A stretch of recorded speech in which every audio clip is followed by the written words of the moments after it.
Welcome to Talking in Stations, the extra edition for July 27th. I am Matterall here. We're going to go and do one of our favorite things, which is to look at what leaders are saying. In their own words, listen to them and try to break down what they're actually saying and what we might learn from their words and the situation that we know. So, sit tight. This is going to be Fraternity's leader, Noraus, talking to Fraternity. Now, Fraternity is at least half Chinese alliance, but he's going to be speaking in English to the English portion of that alliance, and so we'll be able to hear him in his own words.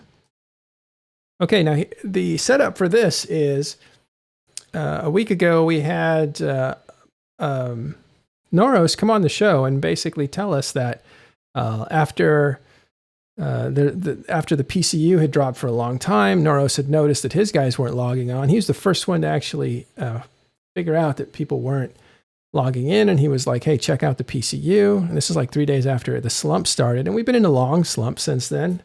It did kind of steady out at a fairly low number for at least a week now, so it's starting to go back up. We can see indications of that. In fact, why don't I show you that just so you can have some context. We'll bring that up in just a second. And so he was thinking that, let's bring that up there, that leadership for Pappy, who's invading Imperium at this time, is responsible to their players for keeping them entertained so that they're not leaving without anything to do. And he was pushing for that. And then... here, as you can see, the numbers are somewhat recovering down here as far as jumps and as far as NPC kills, very steady. Let's actually change the dates on this because we're past the 18th. Now we're at the 27th mark. And let's take this to about May 1st and hit apply, and that'll recalculate. And then we'll actually have a look at the actual slump. And there it is. Okay, so as you can see over here on the top left, as far as players go, there was this slump. Now, Noraus pretty much in May said, hey, I'm seeing that my guys aren't really logging in as much. And that could be for a number of reasons. He's a little more away from the war than other people were. But he did detect this right away. And you can just see that long slump down to about the mid-20s, mid-20,000. That's PCU, peak concurrent users. Not a lot of overlap in people being in EVE Online. So you can see it's not only stabilized, but it's starting to recover. We had 26,000. That's up from the low of like 21,000. So it is starting to recover. You can see the jumps have not flatlined, but basically they're very consistent, but they're not going any lower. And the NPC kills are starting to bend upward very slightly. And here's the big one, pod kills, which indicates, it used to indicate PvP, but now NPCs can kill you. So could also be NPCs in there too, but those numbers are way up to 500 per day, as opposed to where they were at 360. So numbers starting to recover. Noraus was ahead of everybody else on that, and I think he felt more pressure than other people. But you could hear on a show we did about a week ago, on the occasion of NC losing their FC Corporation for U.S. time zone, that it was Noraus that said, we have a responsibility to keep our guys interested in the game and having fun. And this war has hit a 2-month stalemate in Delve. So we need to think about that. The next day it was announced, or a couple days later, it was announced by all the Pappy leaders. That would be Pro God Legend, that would be Vince, that would be especially Gobbins, that there was going to be an announcement in a week. And we just heard that last Saturday. That announcement was all out assault. We're going in. So all these groups are spinning up their war machines, calling all their people back to go in there. This is the first talk that we listened to. Well, we did live coverage, so we heard a little bit of Gobbins finishing his. We heard Pro God Legend's speech. But this is Fraternity. This is what he said to his members. And the occasion is he's telling them what this siege is going to look like, what it's for, and everything surrounding that kind of thing. So here we go. This is Noraus of Fraternity. talking with any of you guys recently for like months. Okay, so I need to apologize for you. Like, if I have to listening to my mumbling right now because it's 3:30 a.m. right now for me. Apologize. And I think we have some long overdue coalition meeting for a while because just in case you haven't know yet, I'm going to stop right there just to make a point that new players to EVE Online may not know. This game is very time zone intensive. You have a US time zone, a European time zone. You have an Australian time zone, which is now also overlaps with the Chinese time zone. The reason he's giving this address to his English followers, or not his followers, but his English players that are with him, he is from I think he's from the China area. So in order to communicate at a time where they're awake, it's 3:30 in the morning for him. So that's why he's up late doing this address at that time. Do a coalition meeting for a while because just in case you haven't know yet, I've been traveling for the last months and been quarantined for a while. And meanwhile, there isn't much going on in Eve either. So I feel like it's a good time to sort out some of my real life issues.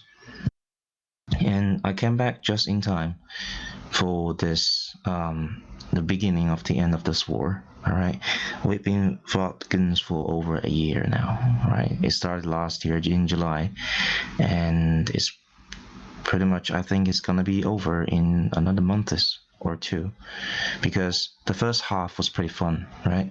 We chased guns all the way from Pure Blind to Fountain, and then we cleared them from Pure Bases, Curious, and we finally cornered them into 1EQ. I'm going to stop him there. He says something I haven't heard in a while, and it's a good reminder that this war might have started before July 5th. Everybody marks July 5th because that's when Vili said no longer does Test and Legacy have a non-invasion pact with Imperium. Imperium's reaction to that was, this means war, Test is next. And that was where everybody marks the beginning of the war when the NIP ran out. But what he says is, we've chased goons down from Pure Blind. And so a month or so before this war actually took off, Fraternity and Snuff, I believe, and NC. And other groups were fighting the Imperium with a lot of success, I believe, in Pure Blind and even low sec in that area.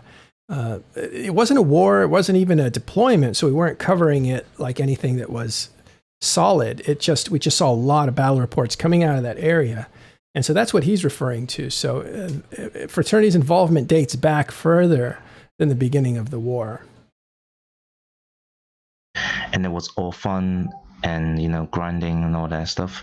But once we reached the 1EQ constellation and we start to realize the defensive mechanics that we've been using in the Tory War has been very much more powerful when guns, like when someone has the 24/7 time zone coverage and the wealthy individuals basically provide them with unlimited ISK funding.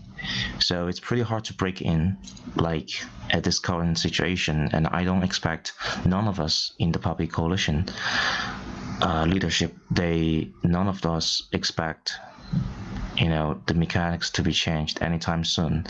And we are currently in a statement right now. So neither us or Guns is able to gain anything anymore, like any major grounds. We might lose, we might kill something, kill a few Guns fleets, and Guns might kill one or two Ants Blacks, whatever.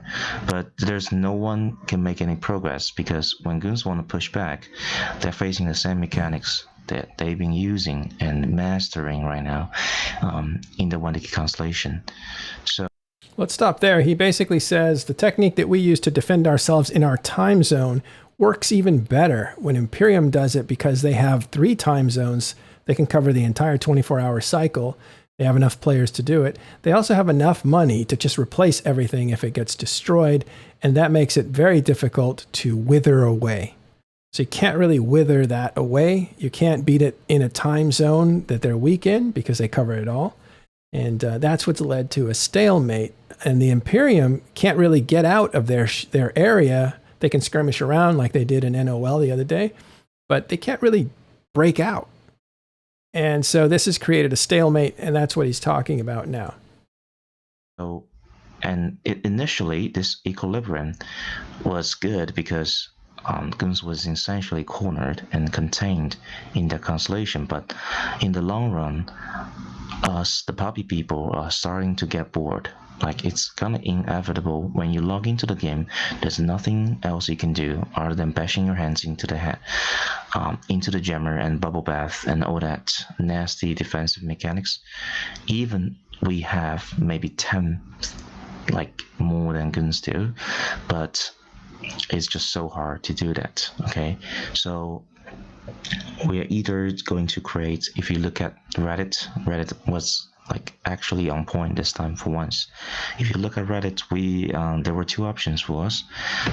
Either we have a very coordinated, organized reset between the puppy coalitions, which we think in the end isn't going to be a good idea. And instead, we want to end this war one way or the other, win or lose. We want to win. We want to end this war. So we're getting everyone from the poppy side, or everyone. Now, I don't know about you guys, but I just heard, what's his name? Gary Oldman saying everyone. Have you guys seen that? It's in The Professional. And he's a inspector, and he's sieging the professional assassin in a building, and he's getting defeated. And then he says, "Bring everyone in." And the lieutenant policeman says, "Everyone? Who do you mean?" And he says, "Everyone." And so this is what I imagine they're thinking now. Bring everyone here for a short amount of time. We need everyone's attention. We're going in. And that's what this reminds me of. That is neutral currently, back to Delph for a final ultimate push with the maximum efforts. And after the efforts, after we've done everything we could, after we can say that it's the most organized attack possible currently the mechanics allows, after that, if we win, that's great. If we break 1DQ IHUBs, that's great. Then we will continue to use these mechanics to break more IHUBs. But if not... Sorry about that. I'm going to back up a second because I was trying to pull this video up for you and I couldn't mute it fast enough. 1 second. Here you go. That's great. Then we will continue to use these mechanics to break more IHUBs. But if not, if Guns have proved that under the current mechanics they are kind of invincible and it's impossible to break into 1DQ, we will accept the result and go back. So it's very clear right now. I'm not sure if I'm the first leader to say that. I'm not sure if other alliances have held their meetings yet, but it's very clear for now that in the next few weeks, we're going to start our final push. And this final push will probably last for a week or two. And we can only hope for the best for the result. It's not normal to remind Guns, to remind your opponent about the final deadline. Like, this is essentially to tell Guns, if you hold for this long, you're going to win the war, right? You've been enduring for more than a year right now. If you hold this 2 more months or 3 more months, you're going to win the war. And after this war, maybe if we lose, no one will ever try another war again. So this is our last chance. Now, this is interesting because that gives hope to both sides. It gives motivation to both sides. What he is saying here is, if you don't take them now, you will never take them. So give us this time. And that motivates his guys. That motivates Pappy guys. But he's also giving reassurance to Imperium, saying, if Imperium can hold us off, and it's a 50-50 chance, let's say, with servers involved, with defense mechanics and all this other stuff, they can resist this entire war, and the war is over, and they actually end up essentially becoming the victors because they survived. And that would be a definitive end to their siege situation. Like, in order for them to say, hey, we're winning this war because we're alive, you need to have the war end, and then you survived, and then the war can be valued. Yes, you won. Yes, or no, you didn't. And so that will give them that victory. So, double-edged sword. And I'm not going to tell you all the timelines at this point, but expected events, a chain of events would be, we're going to give you 10 days, 10-ish days, okay? It could be longer, it could be, I hope you're going to be ready as soon as possible, but we're going to give you 10 days minimum for everyone to move back into T5ZI, okay? And we're going to organize lots of move ups, obviously, and I know I've poked some of your capital pilots to move yourself to YZ9. If you haven't done that yet, you can stay in T5Z, but if you have already moved, you should consider to move back and tell me beforehand, okay? PM me before you want to move, and the Alliance will pay for a few costs. I'm going to do the same for the CN. Some of our Chinese supercaps have already gone back to Way of Silence, and we're going to move them as well. So it's going to be the long route, okay? Before you move, make sure you notify me, all right? But for the subcaps, if you don't have a jump clone, if you don't have a death clone, when the push starts, we're going to ask everyone to death clone. But for now, if you don't have a jump clone yet, we're going to organize daily move ups if we found wormholes to bring your pods over into T5ZI, and to buy some of the doctrines that I'm going to tell you later. Have 3 doctrine ships and your jump clones in T5ZI, and when the push starts, we switch our jump clone to death clone, and it will start it, okay? So, but during the preparation time, we're going to try to interdict the Delft NPC stations. There are 11 of them. FRT, due to the majority of FRT are like playing right after downtime, FRT will lead this interdiction, and we're going to try to, camp the Gun Jump Freighters or the activities out of the NPC Delft. Okay, then our EU time zone and US time zone will be merging with other Papi fleets and take over this interdiction. So the Papi are going to try something new tactics. Okay, obviously we're not gonna use all the old same tactics that we used that been proved less effective before. We're gonna try something new, okay? But for now, I can't tell you exactly what it is, but I want you to prepare the following things. Okay, so he can't say what their new strategy is, but he's going to tell you what ships they need to prepare to use. Obviously, you're gonna have Harpies and the Moonings. That's our bread and butters in T5CI. But also, if you can have a Hurricane or a Ferox, preferably a Ferox, in T5CI, go make it. Okay? And I think if you can fly a Moonings already, you should train for the T3 subsystems, okay?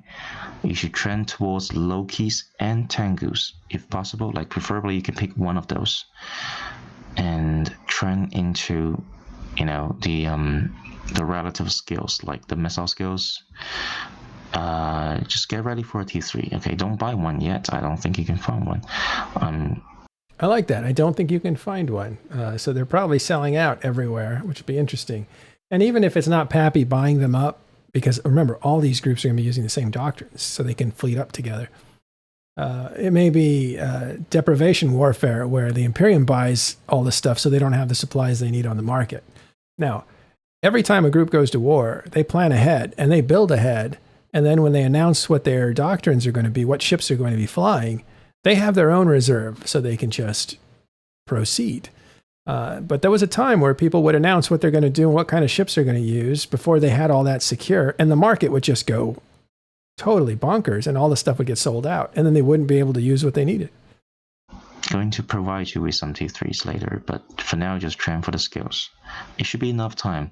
They're all very basic, easy skills to train into, and you no longer will lose them anymore due to a recent patch. So that's a good thing. There's a buff to T3s, and obviously we're going to use them a lot in future, not just in this war, but in many other wars incoming. Okay? So, let me see where okay, so after the aggression starts, it's going to be a mixture of tactics, of new things that we've planned and tested on CC and all that. But anyway, we're gonna need the max numbers. Okay, during the final attack, the final 7 or 14 days, I don't want to see anyone in Way of Silence in tribute to Incheon region. Interesting. They're gonna essentially, their homes are gonna be ghost towns while they do this full-on assault.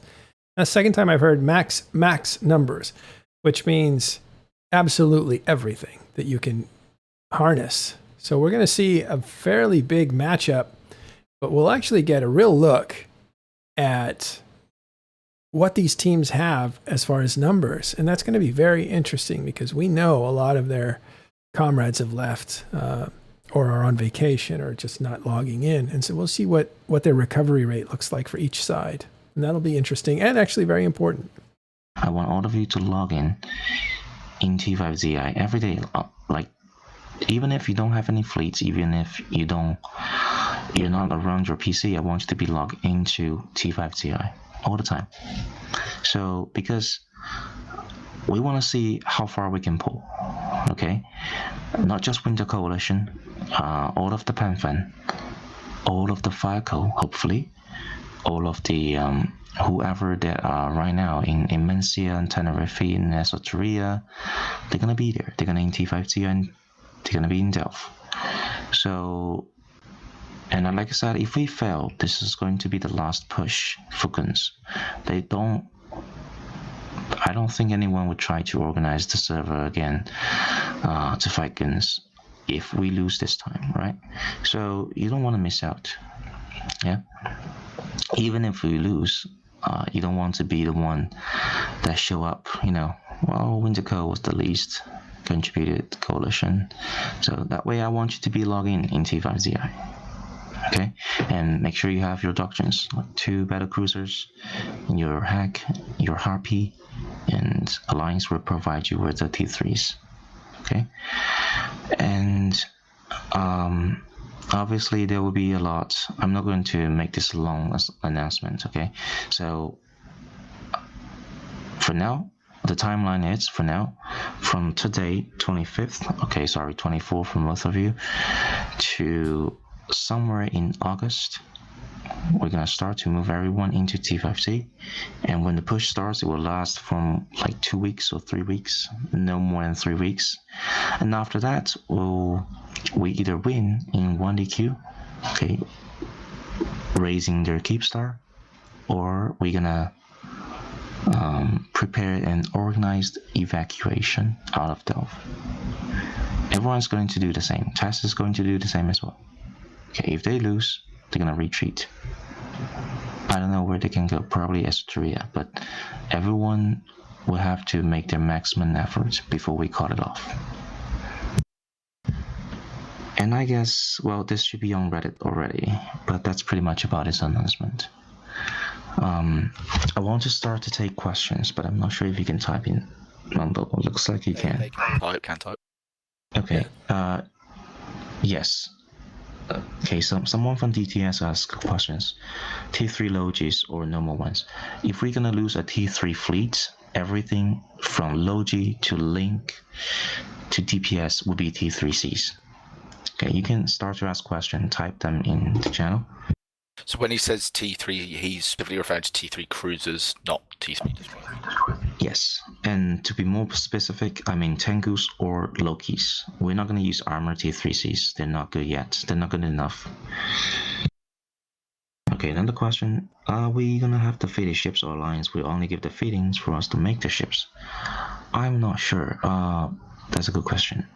I'm going to at least give you the ships plus the subsystems.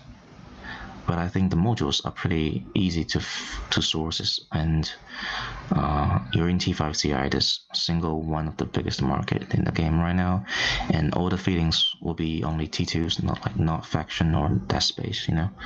Pretty easy to get your modules on, but Alliance will provide you at least with subsystem and ship. Another question: if we lose this push, we will completely lose stealth.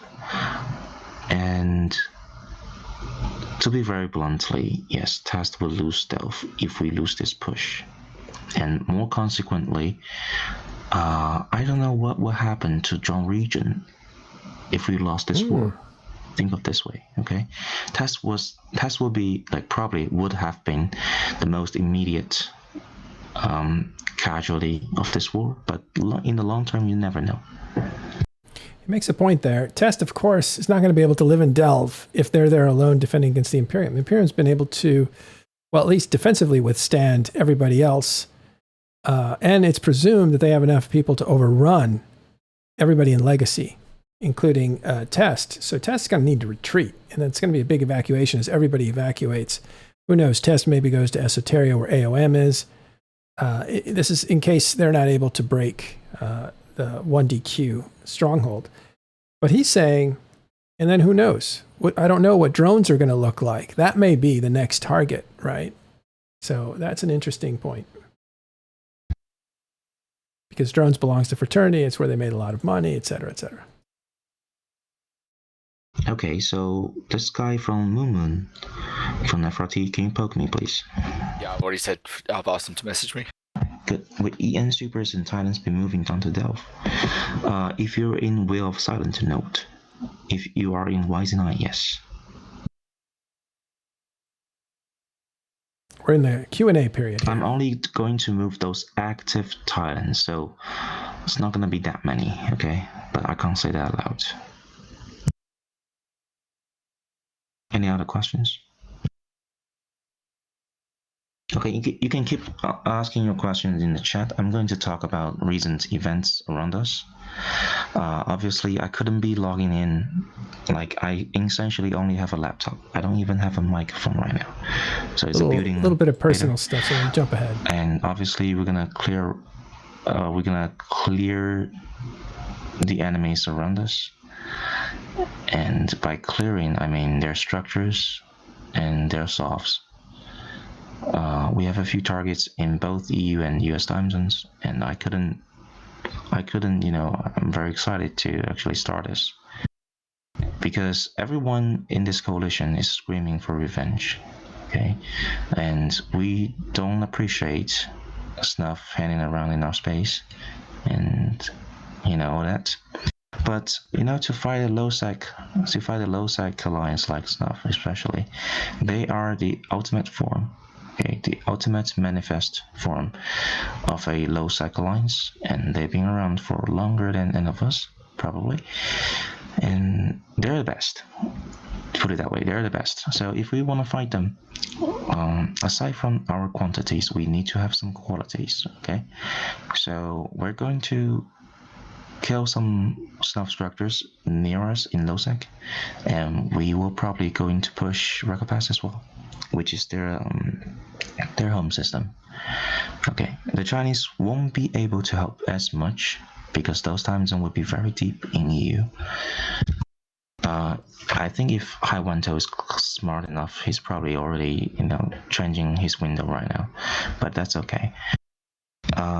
It's going to probably mostly just for EN. Sometimes CN will alarm clock, but that's about it.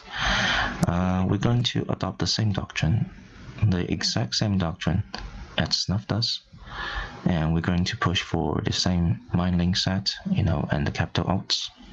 I think our size in EU time zone is pretty much, a medium size, medium to large size alliance or coalition, and we're gonna need those extra qualities to actually fight Snuff.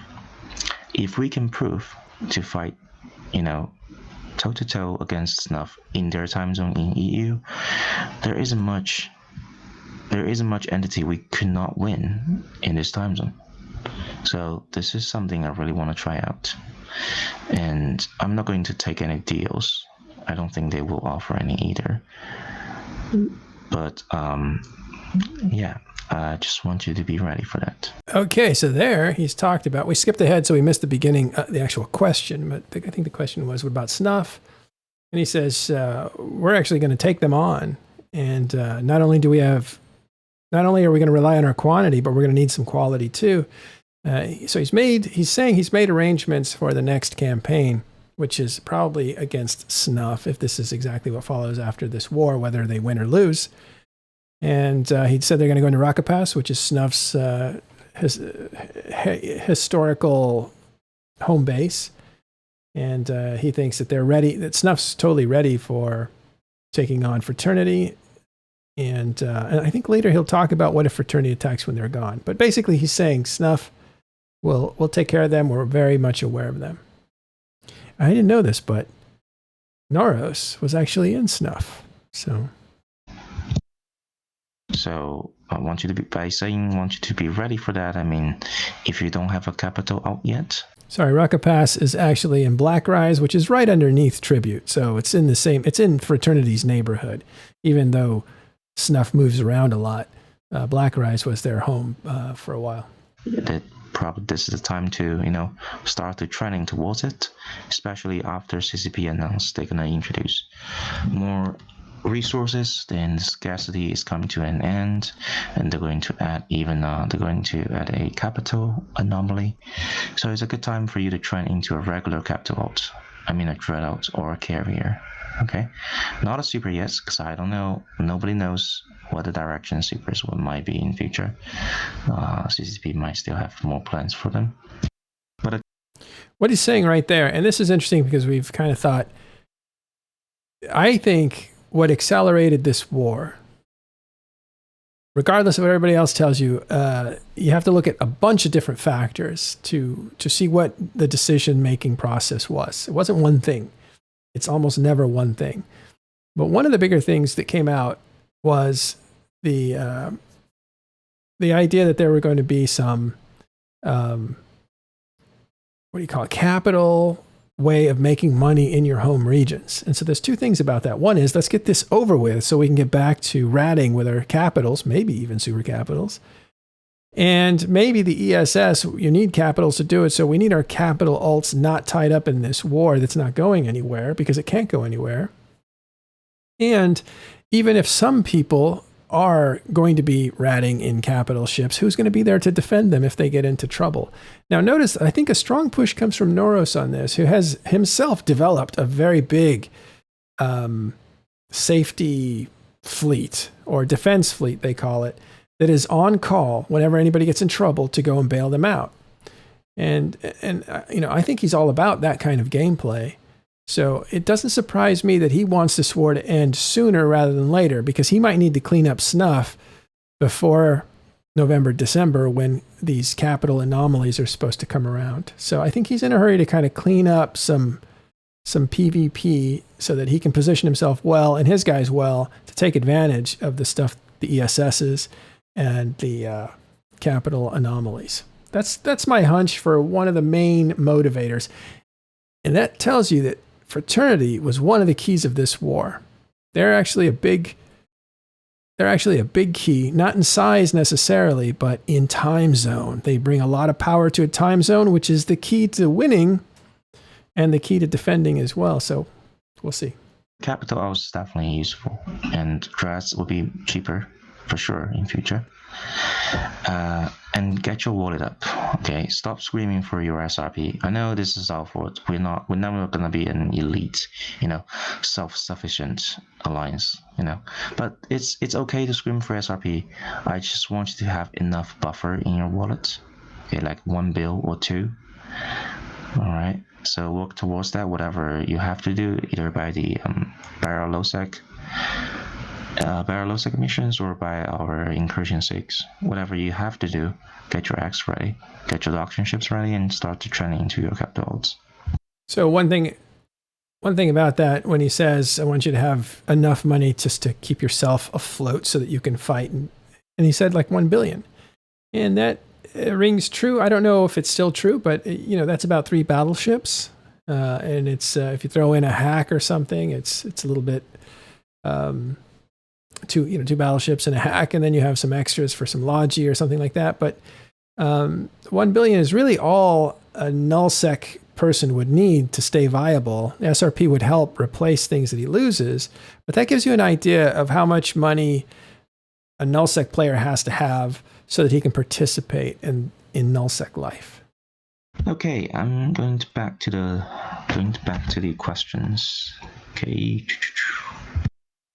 So I'll read them out to you, Noraus, and you can reply. So the first question was from Card and Harman, which is, you're talking like we've already lost. We don't need to take 1 DQ, just restrict goons to 1 constellation. That's right. That's right. That restrict them to a tier 1 alliance. I agree with you. Like, the longer we hold goons in 1 constellation, the better off for us. This is true for PanFan. This is true for a lot of alliances, but this is questionable, at least, for Legacy and Test.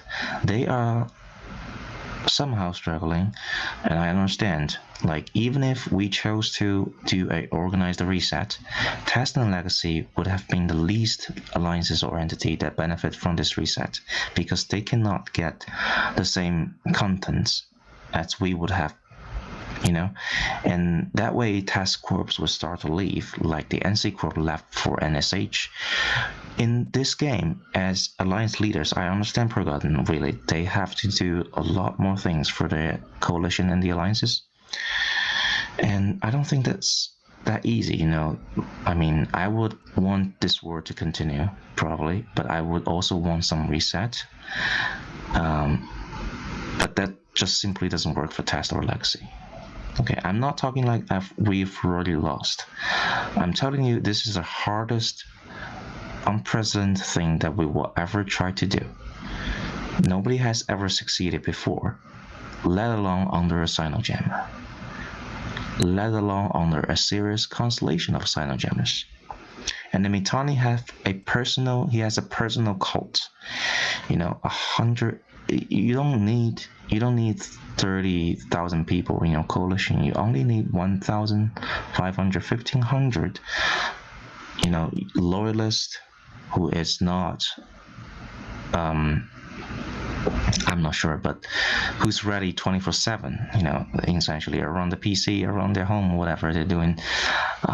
You just needed these people to be around to form any time and have a decade of wealthy accumulations to support them, and on alliance level, of course, and just have them hanging around in the 1 constellation, 7 system, 2 Splex, 7 jammers, 2 gates. You can play that all day, and your content is very much rich. Okay, it's unlike Test and Legacy. They can't do much except for, you're not stuck here with me. Guns is not stuck. We are stuck. Test is stuck. So we have to take some actions against it. I mean, interesting. I'm all for this organized reset, for the record. But okay, so he's talking about the question was, skip the question, talk to what came out that was interesting here. He's talking about Mittani has this leader of the Imperium, he called it a cult, of 1,000 to 1,500 people that'll work round the clock to show up to anything that needs to be done. And that's a tough thing to defeat if you look at the mechanics as well. And so they can survive this sort of thing for a long time. But it sounds like to me like he's saying that Test can't survive this thing for a long time, whereas the other groups might be able to. And I don't know why that is. Maybe I misunderstood what he was trying to say there. But it sounds interesting. Test is the one that really can't last with the status quo. But this is not going to work for other alliances. He just said it. This will work for Frat. This won't work for other alliances. So next question is, will home defense in Vale be with alts? Yeah, I wanna talk about Volta first, because somebody brought this up. Zendrick talk about Volta is it's focused in Fountain, and Volta is helping out of the blue in Fountain at the moment. We are helping out of the blue as well. Okay, if you don't know yet, there was a IHUB issue. Somehow, out of blue, IHUB comes out in CN time zone, while being a US time zone alliance, and I decided to help out because this is all content. And I don't know what the fuck Man Volta, the Volta Poper is doing right now. Maybe I believe he's talking about his rival in Army of Mangoes. Let's see. No, I could be wrong. Let me go back. busy. Blue IHUB comes out in CN time zone, while being a US time zone alliance, and I decided to help out because this is all content. And I don't know what the fuck Man Volta, the Volta Poper is doing right now. Maybe Volta. Busy RMT now cashing out from the game or like something. But Scandalous. they're not a concern right now. But they still have 2 Fortizars in tribute that we need to clear. Okay, so Noraus throwing some shade and making passive, flippant accusations about who knows what Volta's leaders are doing or whatever. I think it's their leader. He named somebody. Maybe it's an FC. Maybe they're doing RMT. Who knows? So a little bit of a jab there. Okay, one is in AW1 and the other is in the Sylvanas constellation somewhere. I forgot the system name, but there are 2 systems that we can gem, and we need to kill those Fortizars first. Will we keep a home defense in Vale with ults? Well, here's the question you want. During the final push, I don't think anybody should be logging in Vale. Okay, that's my suggestion. Obviously, I can't mandate that you don't log in Vale or we'll find you. I just suggest you not to do that because you'll be regret. Okay, you will be regretting that you're not part of this final push. This is like win or lose, we're gonna be part of the history. Okay. So he's taking an interesting way of saying it, but there is no help for you if you log into Vale and start to try to make a little money while nobody's around. There is nobody coming to your rescue. But he didn't say that. He says, I don't expect anybody to be there because you're going to want to be part of this huge invasion that is historic. Yeah, I strongly suggest you stay in T5TI during the final push. Okay, the question will be, what would losing this push mean for Nullsec as a whole? Would this significantly alter the way Nullsec is managed from their own end? Good question. I have no idea. This is the beautiful part of this war. Okay, now that's what TIS has been telling you this whole time. We can't see what happens after this war. And part of that is because even Nullsec leaders can't see what's beyond this war. And he just admits it. Like, I can't tell you what it looks like. And let's hear more of what he's about to say here. That we do not know what will happen if we win. Let me put it this way. Even if we win, I still don't know what it means for Nullsec as a whole. If Guns is to be pushed out from Delph, what were they gonna be? Willie made a mistake at the beginning of this war by saying that his goal is to exterminate Guns from the game. That's not possible. If we win and Guns is kicked out from Delph, where would they go? I don't know. Sammy can say, like, if we lose, what will happen? I mean, I just say lucky that we are, part of the Zhong region, and the repercussions and the consequences will follow us. We're the last one to feel that, basically. And I've been very careful to build up during this war.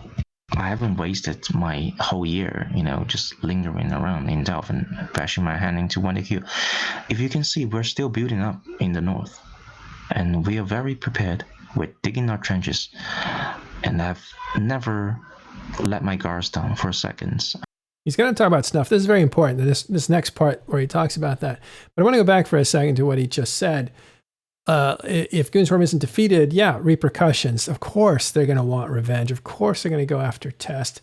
And what he is saying, what Noraus from Fraternity here is saying, is we're kind of last on that list, because we're furthest away from Imperium. But drones are a little bit closer, so who knows what's going to happen there. But this entire time, he hasn't just put everything into T5Z and the attack on Goons with the assumption that they were going to win. He's been building defenses, not only for other empires that are coming to destroy his, but for snuff as well. So let's hear what he says there. I've always assumed that someone's going to after us next. Our whole defense is built around and designed if the whole game, including the Zhong region, is up against us. Of course, like that's hopefully that never happens. But in a game that is Eve and being a soft Noraus alliance, you have to consider that. So I'm not too worried about the game after this war, either win or lose. And I know the sooner this war ends, the better for the game. That's the one thing for sure. Again, I told you at the beginning, he's the one that said, a lot of my guys aren't logging in. Look at the PCU, something's going on. I looked at it. We started putting things together. We started telling other people, look at the PCU, and people started looking at it. Some people told us, like, nothing wrong with it. It's normal and all this other stuff. But we're like, yeah, it's a little unusual. And then we looked at other factors and said, oh, compounding factors have really dropped this PCU low. But don't freak out. It's not any one thing like scarcity. So again, he was somebody that was looking at that and worried about it. That's the point of view that he's coming from. He was worried that his guys weren't logging in because the war was just too stale. Okay. Even though you're asking for Lokis and Tengus, is there a preference between these two to train first? Okay, I think you already have the Loki skills. If you don't have anything yet, try into Lokis because that fits in our hack doctrine as well. Okay, and train into you already have maybe maximum level your battle cruiser skills. We are going to use a lot of Drakes and Hurricanes, so it's good to have those skills plus the missile skills. Okay, even if we're using Lokis, we're sometimes using the heavy missile Lokis, so having those missile skills are pretty good. Okay, Snuff won't take a fight unless they know they have the cap advantage. I know Snuff very well. I've been in Snuff in and out, and I've allowed Snuff in my holding corp. Maybe not, my best judgment, but yes, you're right. But I know how they fight, and I will plan accordingly. I won't let them, easily let go from this invasion or kind of content deployments, Yeah, don't worry about Snuff. Just train into your capital odds. You're right. Capital odds, it's the ultimate weapon in low sec. Okay? Dreads or Quarriers, what's the best trend for first? Dreads. Always Dreads. Okay, always Dreads. Carriers can also be used in PvP, but that's a rarer situation. I want to have 50 carriers in this time zone, plus 50 dreadouts. The carriers could be carrier mans, but that's going to be a long road. Okay, last time I've tried, I was in Detroit, and our coalition kind of disbanded, and we have to start over. Yeah, let's not go over that part yet. Okay. Doesn't want to go back to bad memories when Winter Coalition lost the war against Legacy. That was a huge year-long war. It was nearly a year. I'm not sure it made it to a year. It was a long war. And Noraus kind of got taken out by Blackout. I mean, they were kind of starting to lose anyway as they were being just withered away by Legacy. But it was a stalemate for a long time until Blackout hit, and that really thrashed his ADMs, and then they started to really collapse quickly. And then you saw him just put in a retreat. And he says that was, our coalition kind of fell apart. And I've had to build it back up since then. So that's what Fraternity's been doing. And they've done a pretty good job. But okay, next question. If we retreat, Fontaine and the surrounding region will surely be burned by goons. Will we help them try and keep that space? We were going to help Test and Legacy during this war. Unlike Fire Coalition, I can say this very publicly. Unlike Fire Coalition and AOM or whoever left in Nesatoria right now, that are not actively contributing towards this war. Hold on a second there. This is Noraus throwing some shade at allies of Legacy who weren't good allies, who didn't help them out. He's saying Fraternity is a good ally. AOM, Fire Coalition, not so much. Let's hear that again. Unlike Fire Coalition, I can say this very publicly.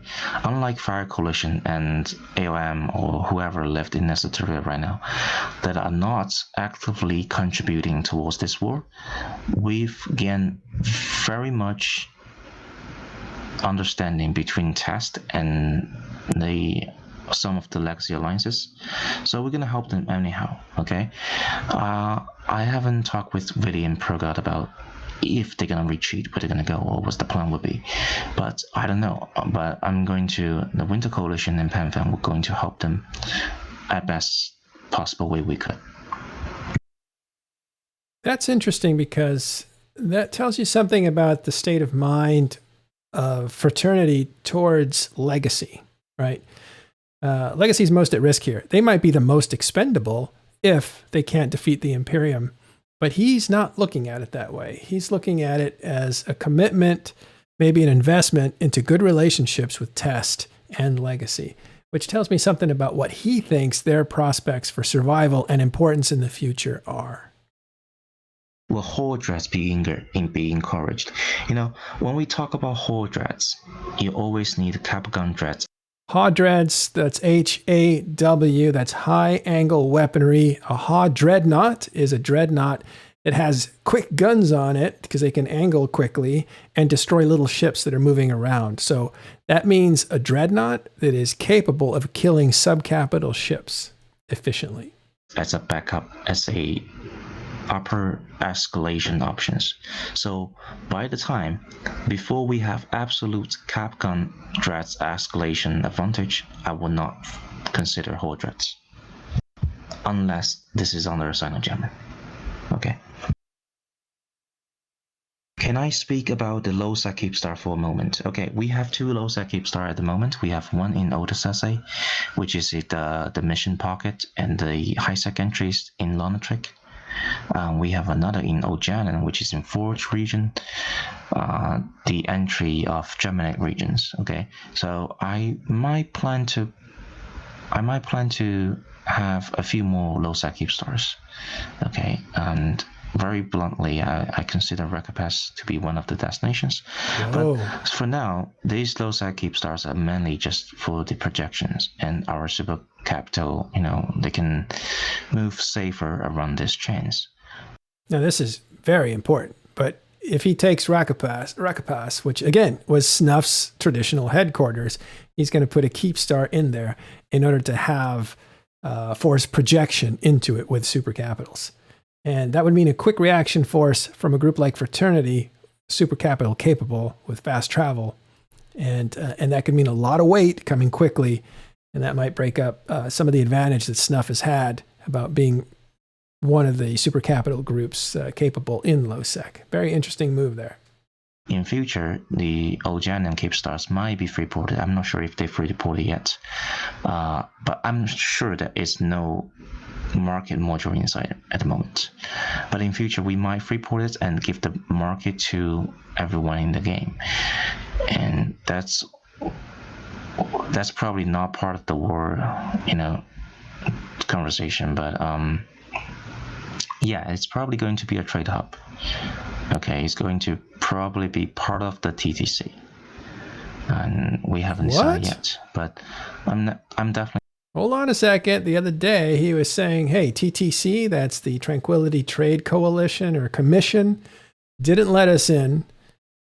And now he's saying we have a Keepstar in Ojanen, which is, I believe, Northern Lone Trek or Forge. Actually, it's in Forge, and he's saying that might be part of the Tranquility Trade Commission. So they might have reached some kind of agreement there because he's going to free-port it and then possibly share it. That's an interesting statement there. I'm going to sell something in that Keepstar to the game, okay? That's one thing for sure. And if you can, you just build your stuff and contact me and see if the Alliance is interested in buying them and list them in the Keepstar. Okay, and the tax rate for the Keepstar will be slightly higher than the TTC, unless you have a pre-agreed deal with me, and somehow you prove me like you're regular traders and you deserve a better tax rate. You can contact me individually, and we can probably set something out. By the way, Noraus, he says, contact me if you're a trader. We can work out some standings, maybe a different tax rate for you guys. I think you can do that. I forget. And you should know that Noraus is a very, very good negotiator in that he doesn't give up anything very easily. But he's also a smart guy. So if you're the right kind of valuable person, he's probably going to make a deal. For the public, the tax rate is going to be higher than the TTC. Okay, will Ian have the chance to use their supers and caps for this? I'm not sure if by this you mean for Delve or for Snuff.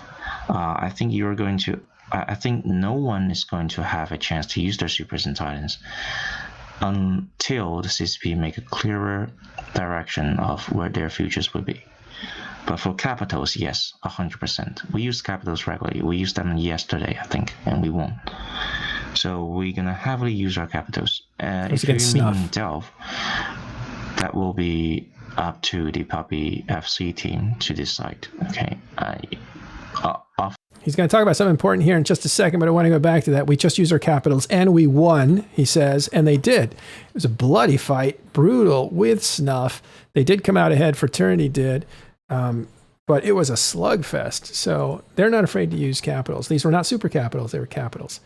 And now he'll talk about M2, I think, here at the very end, and what it's like, what his opinion is about letting somebody else lead his group into battle. At that time, I'm not around. So if Puppy decide to throw the caps in, we will follow. Yes. What do I mean a reset? I mean a standing. The standing went from set from blues to neutral. That's a reset. Okay, we did do it before many years ago. We took on. Okay. All right, there's some history lessons, not a question. Anything else? Anything else? Are we just scared to commit supers again after the last cluster? Okay, so he's about to talk about that. We'll get to that in just a second, but he just makes a point. It's kind of funny. People keep asking him about resetting and settings and all that, standings and all that kind of thing. And what that means is your diplomatic agreements with everybody else. Are you going to break any? And there seem to be a lot of questions about that. I think he's addressed it 3 or 4 times already about what the post-war might look like. And he doesn't know. And it depends on what's out there and what happens. But he does have some plans. As you know, he's going to try to conquer northern Blackrise and put a Keepstar inside of Rakapas. He's going to Freeport, Ojana, and Keepstar and make that a marketplace. And the tax rate's going to be higher than the TTT that's in Perimeter. So he has some plans that are for the future. But as far as like relationships through standings, and dropping standings and changing standings, that sort of stuff, he says, historically we've done stuff like that, but he's not going to go into it. So he's looking for other questions. And so this last question comes up. Are you worried about another M2? And we'll hear his answer to that. There you go. Anything else? Are we just scared to commit supers again after the last clusterfuck? Yes, indeed, I am personally traumatized by the last experience, but also, I don't mind to pay for the iron price, even if. By the way, you should know, even though he's traumatized, and yes, he's terrified to use supers again in an M2 situation. And if you don't know the history of M2, I'll explain that at a different time. Fraternity didn't get damaged, I don't think, in that situation. So he's horrified at what happened, not that he was damaged, because very few, if any, Fraternity supers were destroyed in that situation. It was mostly Test that really took the front of that. And we're talking about the Hull timer here, where things went terribly wrong. And Horde, and a bit of Brave, basically. But those were the guys that really got hurt. NC Dot, maybe they lost 2 or 3. Fraternity, I don't think they lost more than 3. I have to look again, but we had a breakdown of who lost what, and it was really Test, Horde, and Brave that took the majority of the damage there. Knowing that supercaps are essentially irreplaceable at the moment, I don't mind to pay for that price as long as I know what I'm going into, as long as I am making the call myself instead of letting others to FC my supercaps. And so there it is. He says, "Look, I'll go in. I'm not afraid to use them. I'm terrified of that server situation, but I'm not afraid to use them, but I'm going to do it. I'm not going to give all my supers to somebody else to recklessly use, which I think I put in the word recklessly. He didn't say that, but I think he's basically saying it's under my command that our users will get used, not any other general or any other admiral. We'll listen to that one more time because I interrupted it so many times. As long as I know what I'm going into, as long as I am making the call myself instead of, letting others to FC my supercaps. We gonna lead this man fleet. I'm not sure what you mean by this man fleet. I'm probably going to FC myself, but that's not important. You have a lot more talented FC than I do. You guys are growing ferociously recently. When I'm not around, I'm actually surprised and thankful for that. I know BJK, Luke, and Rafa-san, Joan, Aurora, lots of FCs I can't name. Sorry, I didn't forget you, but you as a team have made me very proud. And the same goes for the Chinese. They've a lot more shit recently, honestly, with Snuff, but they've grown a relatively comprehensive team without me. And I'm very delighted to do that, because I can't commit my time for this. I can't commit my time like I did, always for the last few years. So I'm pretty happy that we have a team forming. Okay, what dress do I want? Or does it matter? Yes, it does matter, dude. It does matter. Okay, so the dress you should avoid are Phoenix, Noraus, and Negafar. By the way, interesting point. So he says these are the ones you want to avoid. He'll be a little clearer in a second.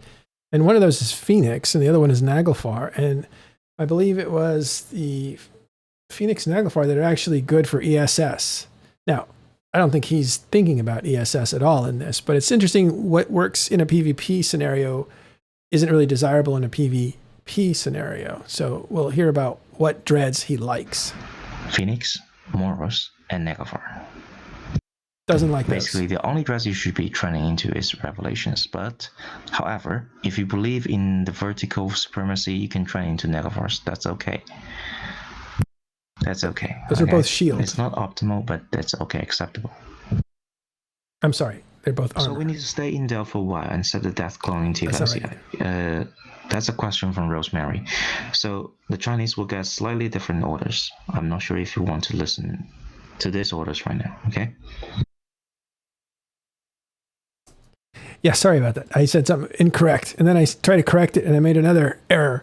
So Naglfar, I believe, is shield, as is the Phoenix. The Kaldari and the Minmatar can be shield tanked.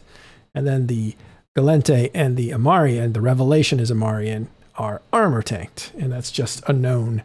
Although sometimes Minmatar can be shield tanks, so sometimes it depends. Yeah, just forget what I said earlier. We won't. What will be the best cap to train? Revelations. Thank you. Revelations, and Thanatos. Do we need to exchange our capital in well to T5 CI? Shut up. Oh my god, you Chinese. You're leaking my plans all over. Shut up. He didn't say you're licking my plans all over. You're leaking my plans all over to a Chinese guy. I think it was a translated question. I don't know what he said there. I kept replaying that, and see if you guys can figure out what he's saying here. Said something about, are we going to exchange our capitals in what? Revelations. Thank you. Revelations, and Thanatos. Do we need to exchange our capital in well to T5 CI? Shut up. Oh my god, you Chinese. You're leaking my plans all over. Shut up. Okay, that being said, if Clearly a joke, but I missed it. a foothold is gained, more caps may be considered for commitment. Yes. Of course. If our tactics prove to be effective for Delph, and we did crank into one of the I have seen one of the constellations, holy shit, then we can replicate that, right? If we can crank 3 Tech D, and then we can do the same to E Tech 8. We can do the same to AWA. 1EQ will be slightly different due to their grandfather faction folders up, but I'm fairly confident to say if we crank out all the other system aside from 1DQ in that constellation, and 1DQ isn't that hard to do afterwards, you know. So, okay, do we still need a... So Thrill, Gimme says, this is what was said, he thinks. Do we need to exchange capitals in Vale for T5? Okay, so that was the joke leak there. second ult in PvP ships when we fly the dread. Yeah, that's why it's called a dread ult. Yeah, you should fly your dread in an ult character, not your main character. Can we get this in writing? Probably it's already on the Reddit. T2 drones necessary for PvP carriers? No, it's not. T1 fighters, you mean? T1 fighters are pretty good. Okay, they're not essential. They're very strong already. You don't have to get a T2s. Will we get opportunities to use carriers? If so, which are preferable? Armor, I would say Thanatos. I would say Archon and Thanatos. Archon and Thanatos, the armor ones, basically. And we will get chance to use them if we're gonna have enough them, and if we have a better chance to say, if we want to kill Rekapa's faction Vortizar, okay, next month, and I will anchor a Vortizar on the back of it, and I will Skynet it with our carriers, only if we have enough carriers to do that, right? If we somehow scrambled 100 carriers in EU time zone, then we can certainly do that.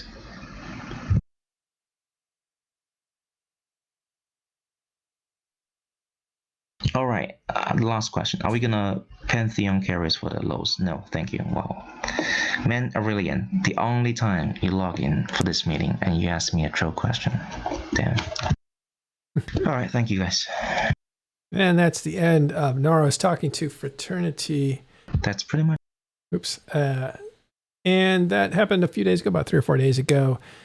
That is their announcement for the English part of Fraternity. They are going into 1DQ all in, and he lays out what his plans are post-war, what the war is going to look like over the next month or 2 months.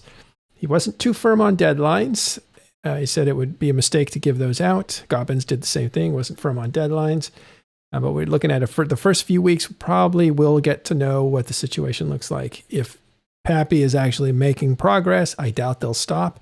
If they are hitting a stalemate for the first week or two, I doubt they'll continue. So that's what it's going to look like as far as we're concerned. So that was Noraus again with Fraternity a few days ago with the war plans. And this was another edition of, we keep changing the name for this thing, but today it's called What Leaders Are Saying. So thanks guys for hanging out with us. We will see you next time on Talking In Stations.